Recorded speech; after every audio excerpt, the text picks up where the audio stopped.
Hello! Just a quick note that this is the second part of a two-part series. Be sure to check out part 1 if you want to see Nintendo's early experiments with asymmetric play. Enjoy the video! With the Wii U's reveal in 2011, it looked like Nintendo had finally created a system which placed asymmetric gameplay at its core. Early promotional materials touted asymmetric play as one of the major unique features of the system. The gamepad provided clear asymmetry and control between players, with one player having access to the touchscreen and other unique features of the gamepad. But Nintendo's struggles to communicate and sell this idea are indisputable, so what went wrong? The launch games Nintendo Land and New Super Mario Bros. U certainly provided a wealth of ideas exploring the capabilities of the Wii U gamepad, including a good number of games focused around asymmetry. Nintendo Land included no less than 3 asymmetric competitive modes, and a further 3 asymmetric cooperative games, all offering unique gameplay for 2 to 5 players. The 3 competitive modes, Luigi's Ghost Mansion, Animal Crossing Sweet Day, and Mario Chase, all give the gamepad player a unique view of the game world and hand them different goals and abilities to the remaining players.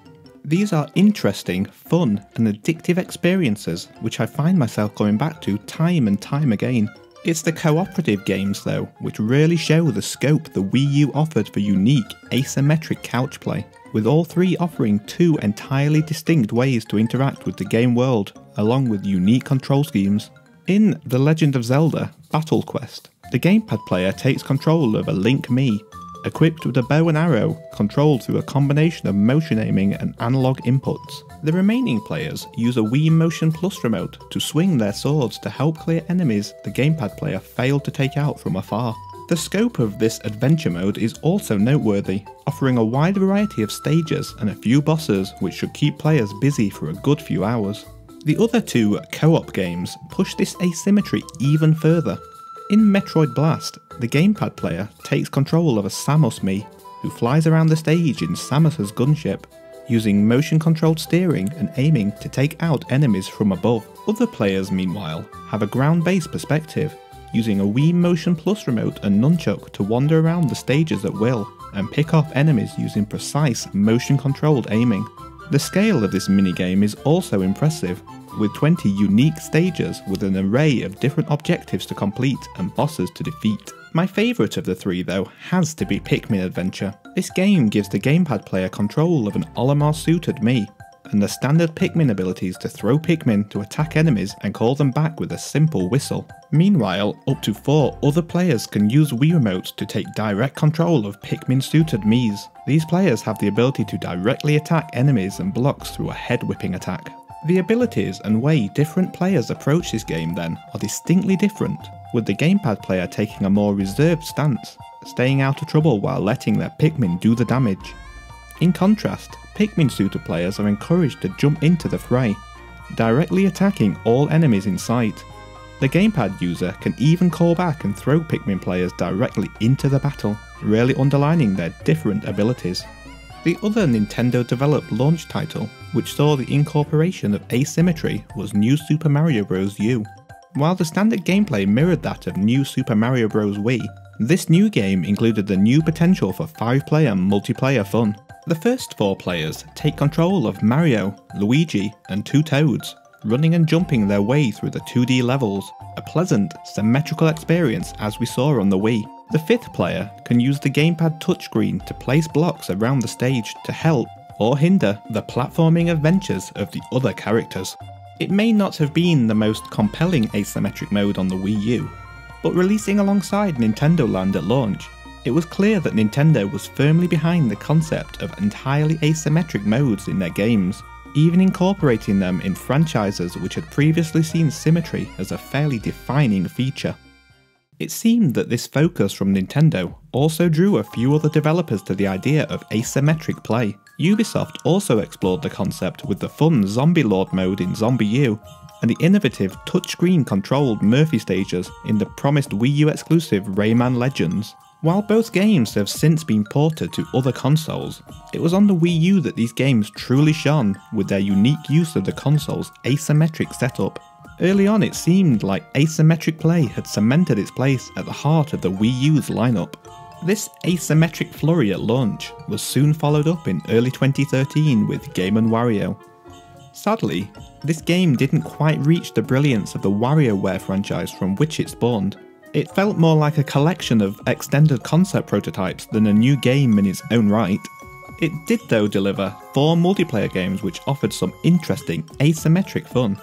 Fruit is an incredibly unique take on the concept. In this game, the gamepad player takes control of an avatar of their choosing and must walk around the stage filled with many other computer-controlled characters.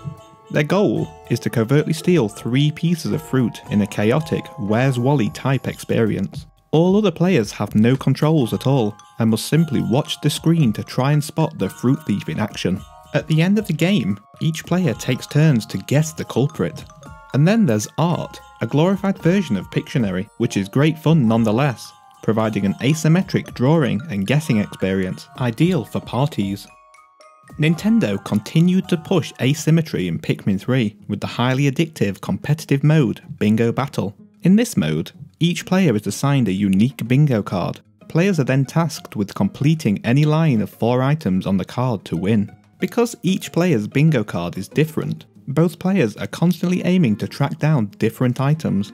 And because some items only appear once, your ability to win is constantly changing, with tense moments aplenty where you are fighting over that vital, game-winning piece of fruit. One notable game where we didn't see asymmetry was The Legend of Zelda: Wind Waker HD. In part 1 I talked about the interesting cooperative mode in the original Wind Waker on GameCube, offered through the connection of a Game Boy Advance and use of the in-game Tingle Tuner item, which allowed a second player to interact with the game world to help Link on his adventure. Sadly, in Wind Waker HD, Nintendo removed this feature though, and replaced it with Tingle Bottles, a simple message in a bottle incorporating Miiverse functionality into the game.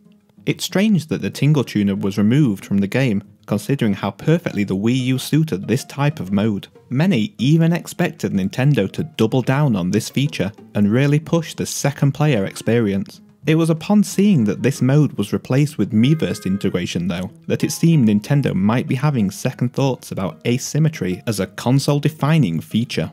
In 2014's Super Mario 3D World, we saw the return of the 4 differently controlling characters from Super Mario Bros. 2, and the addition of Rosalina, complete with a unique spin jump move. Each character moves differently, so the approach of players to each character is different. The gamepad player also needs to take charge of proceedings for certain touch and microphone controlled interactive stage elements in some of the game's levels. Mild asymmetry in abilities was something Nintendo introduced into many of their platformers in this generation, such as Donkey Kong Country Tropical Freeze, where a second player has a choice of Diddy, Dixie and Cranky Kong to mix up the fun. In 2015, Nintendo released Kirby and the Rainbow Paintbrush. In this game, the gamepad player draws lines using magic paint across the game world to control the movements of the spherical Kirby. In cooperative play, other players join the action as Waddle Dees with more traditional Kirby-style controls, and the ability to pick up Kirby to help on his adventure. This mode can be a fun distraction, but it's clear the levels were not designed with this in mind. The second player frequently has to respawn after falling behind, a frustrating flaw in an otherwise fun mode. 2015's Mario Party 10 was perhaps the final truly innovative instance of asymmetric play which came to the Wii U. As a franchise, Mario Party is no stranger to asymmetry, with 3 vs 1 minigames being a staple inclusion since the original. In Mario Party 10 though, Nintendo took this a step further with the introduction of Bowser Party. In this mode, the gamepad player takes on the role of Bowser. All other players are given a set of hearts and the goal to simply reach the end of the stage and grab the star in their shared car.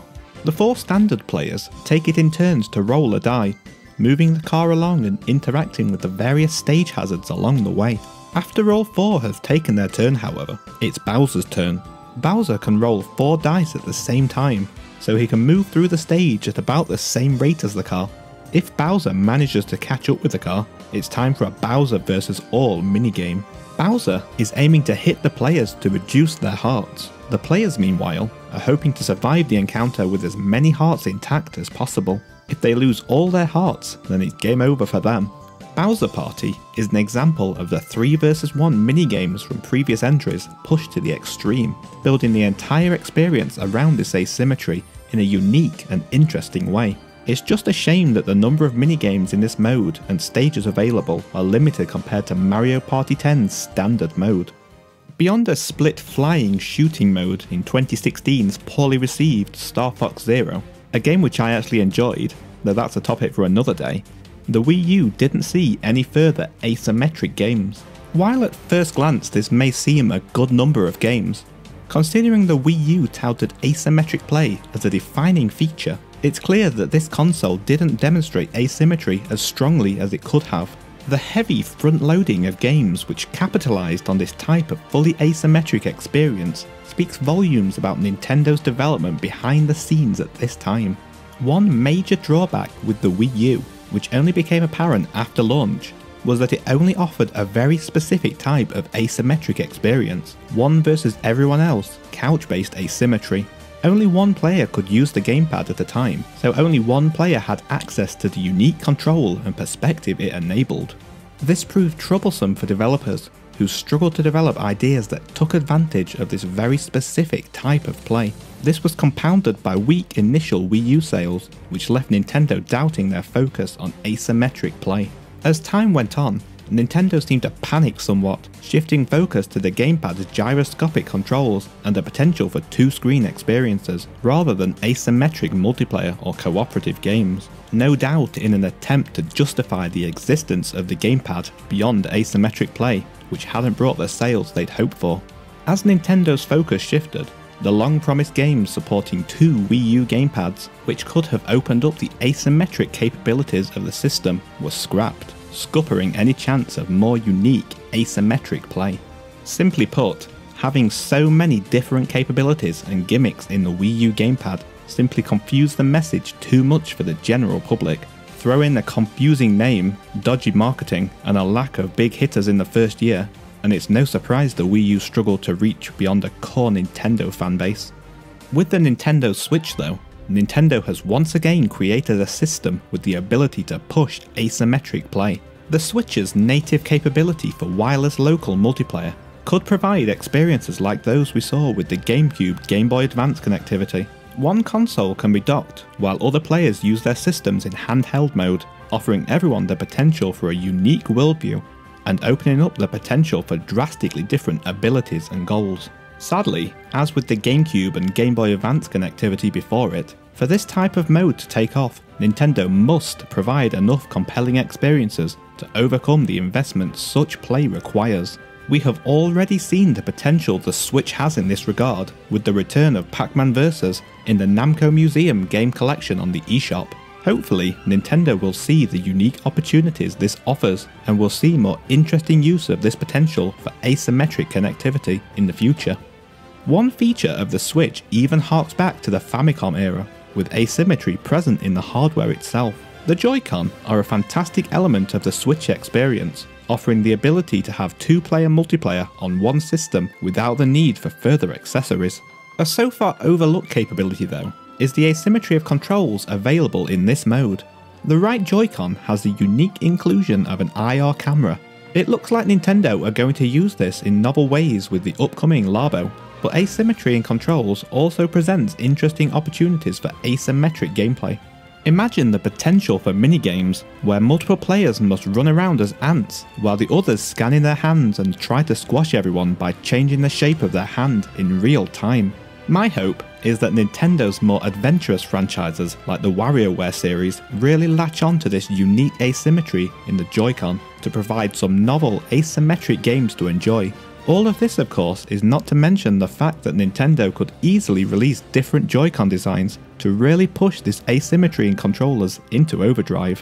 One thing Switch has, unlike previous Nintendo systems, is the promise of a proper online multiplayer experience.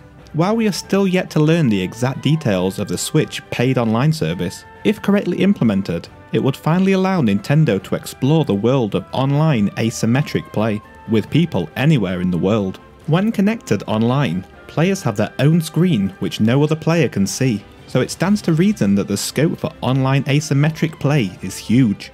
The limits of asymmetry in hardware design, like we saw with the Wii U, are no longer a constraint. Other developers have seized this opportunity already, with games like Evolve placing asymmetry at the heart of the experience. The Switch then offers Nintendo the opportunity to explore both local and online asymmetric play for the first time, and push both further than they ever have before. And with that, we come to the end of our tour through Nintendo's past, present, and hopefully future with asymmetric gaming. It's clear that this is something Nintendo has always been passionate about, with the huge scope asymmetry offers to create new and engrossing experiences for players.